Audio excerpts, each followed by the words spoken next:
I'm just in a random parking area. I just got out of seeing JM Silent Bob Rebooted. It's pretty late. It's my birthday as I'm recording this, and I saw the movie with a couple of friends, but they were too tired and didn't want to record, so that's okay. I'm probably going to keep this short. There's really not that much to say about the movie, in all honesty. Okay, I enjoyed it. I really enjoyed watching this movie. It was pretty cathartic. It was good. It was really good escapism. But the caveat for this is, if you don't like Kevin Smith's movies, you're not going to like this. This is Kevin Smith really on par with Strike Back. Jane Bob Strike Back. It's practically the spiritual successor to that particular one. That being said, I'm going to get them on camera to say this, but you're just going to have to believe me that one of the people in our group hadn't seen a Kevin Smith movie before because they're a youngling and they get to see a lot of trashy 90s movies made by nerds. I'm sorry.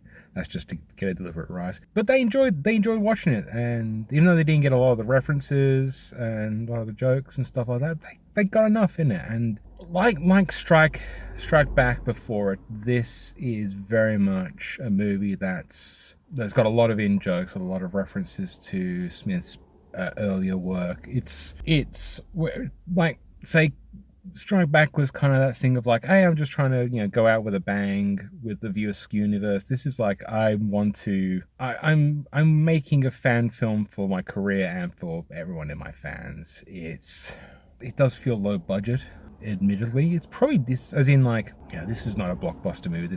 Kevin Smith hasn't tried to make a big Hollywood film in a while. I mean, Jay and Bob was one of his big movies, production budget wise. It does feel very familiar to that movie. That's why I say it's a spiritual successor. The reboot title really does, credence to that. But no, he's thrown in a lot of the very same actors. Some of them actually returning as some of the characters from previous films. It's very tongue-in-cheek. This is a ridiculously tongue-in-cheek movie. So let's move on to, because I'm going to go through this because I said I'm really tired. I was really hoping to bounce some ideas off of talking about this, but I think we're going to go with the good stuff first. I do think this is actually a really well-made movie. Smith has always had a reputation of being not one of the best visual storytellers out there, and yeah, I probably would agree still. It's not like he's doing, he does there's a lot of talking going on, and it feels like, whereas some of these previous movies, like, they were being a bit more extravagant with the set design, I think this one is one of those things where the budget was allocated accordingly. I think everyone did a good job with what they were given. That's not to say everyone was great actors or actresses, but it was passable. I enjoyed it. I laughed out loud, and it did give me a bit of feels. See, I heard a lot of people like talking shit about like yoga hose and stuff like that, and from what I've heard, yeah, that sounded bad. And even this movie does, in Smith fashion, does trash himself and all stuff. So I do think this is a pretty solidly well told. I think they did a lot with what they had. It's a fairly average film, like kind of like Bloodshot. I do think this is a bit better than Bloodshot. Like Bloodshot, it's my kind of trash. It was a well-made film. It's not the best film ever made. It's a goodish enough film. I'll be honest, I'd like just seeing Jay and Bob in movies again. Specifically, not just the characters, but James and Kevin Smith doing the whole shtick. And they have tried to evolve the characters along a lot. The homages are pretty nice. The return of the characters, all that stuff is really nice. It's just a movie to give you the warm and fuzzies. That's pretty much it. I think I could probably talk about the bad stuff first, better though. So let's go into that, because there are some things wrong with this movie. As much as I say it's the warm and fuzzies, it's a little bit self-indulgent. I haven't seen Yoga Hoses, so I've not really seen the caliber of one Harley Quinn Smith's acting. She does alright. I think Smith probably wrote to her strengths. I think they tried to force her into the lead role in maybe the third act of this film, or at least the third part of this film. They tried to force her more into the leading part, and I don't think that worked quite as well. The end story contrivance, I don't know why I'm thinking about spoiling this film. It's not going to general release here. You probably, no one's probably going to watch this, so yeah, whatever. But the scene at the Comic-Con, yeah, it just kind of goes bed bashing insane. As I said, it's a very lot of self-indulgent bullshit. Actually, no, let's bring this back to the good part. There's a great story arc, not necessarily the great story arc involving Jay and his daughter. It's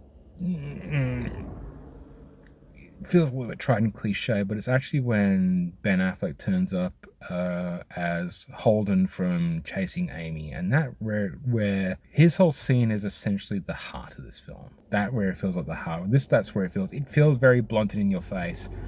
I suppose it can still be counted as a negative, but it's the bit where when you really get to see why Kevin Smith made this film. It's almost like he's like talking directly to the camera. This is about, working with his daughter. This is about working with his family. This is about working with his one of his closest friends, and that does come across. The self-indulgency can be a little bit off-putting, even as someone who's a fan of these movies. And I think this is where the self-deprecation is a little bit too cynical. Because I don't think, as much as he likes to rag on certain movies in this movie, I don't think Kevin has ever not been proud of the stuff he's ever done. And I think he's just using the joke to get the crowd, or at least the crowds that didn't like those movies, on board. But that seems to be Kevin Smith's shtick, for lack of a better word, for the longest time. There was a few jabs at himself, the Too Fat to Fly stuff. He tossed, there's the whole stuff about him losing a lot of weight. It's one of those things where if you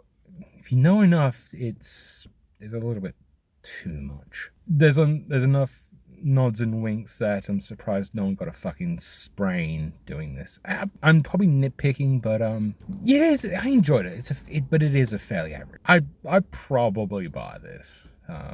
Given the chance, I probably would buy this. I don't think I've seen anything post Clerks 2 of Smith's work. I've got a copy of Red State, but I never got around to watching it. I've definitely not seen Tusk or Yoga Hoses, and I think there must be something else there. None of it just appealed to me. Okay, so going forward, I sincerely hope Kevin doesn't make another movie like this in like 10, 20 years. Unless he's got something relevant to say, I think he really should retire these characters. I'm not saying I wouldn't watch a Mallrats 2 or a Clerks 3. I just think a movie with these two characters as the central focus, this movie feels like it shouldn't work. It works well enough. And I think even like Strike Back was one of those things like, this should not work. And I think just making a dumb, goofy movie just worked well enough to justify it. But I did enjoy it. I really did enjoy it. It's not one I'd recommend, though, unless you are... If you're a dyed-in-the-wool Kevin Smith fan, you probably wouldn't be listening to me. You'd